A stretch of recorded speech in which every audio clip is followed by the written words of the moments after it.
Täna on selline aeg, kus sa võib-olla oled laienenud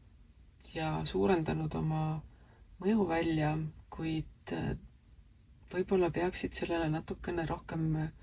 tähelepanu pöörama, kas see laienemine ja see suurenemine on piisavalt tagatud püsiva energia juurdevooluga. Kindlasti ei ole see, et ära rohkem midagi tee, vaid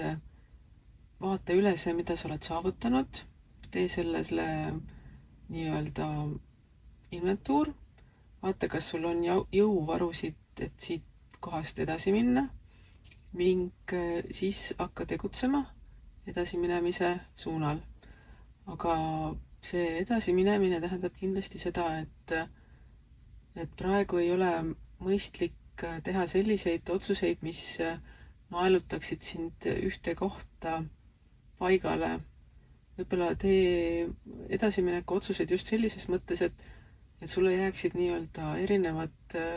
teed lahti, et sa saad ka vahepeal võib-olla vahetada oma suunda, et sa ei paneks ennast lõplikult kinni mingisuguse ühe otsusega, millega sa arvad, et sa võiksid elu lõpuni rahul olla. Tõenäoliselt päris nii see ei lähe, et sa selle ühe otsusega saad lõputult nii-öelda sõita, vaid siin on tõesti mitte üks, vaid mõned võimalused või vajadused sul teha seda, võib-olla mingisugused kas ümbersõidud või lihtsalt vahetada üleüldse teekonda. See ei tähenda, et midagi on halvasti või midagi ei lähe nii, nagu peab, vaid vastupidi, sulle antakse tõenäoliselt mingeid muid võimalusi, kuidas veel paremini saavutada seda, mida sa oled saavutada soovinud. Et siis vaata, mida sa oled teinud, pühitse, naudi ja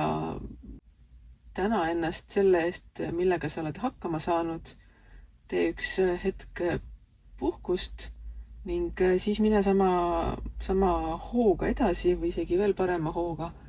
ja vaata, kuidas sinu nii-öelda võimalused avarduvad, võimalused kasvavad ning haara neist kinni ja ära siis jää ühe otsuse sisse seisma, vaid hoia kogu aeg lahti ja ka mõned teised teed ning usalda elu.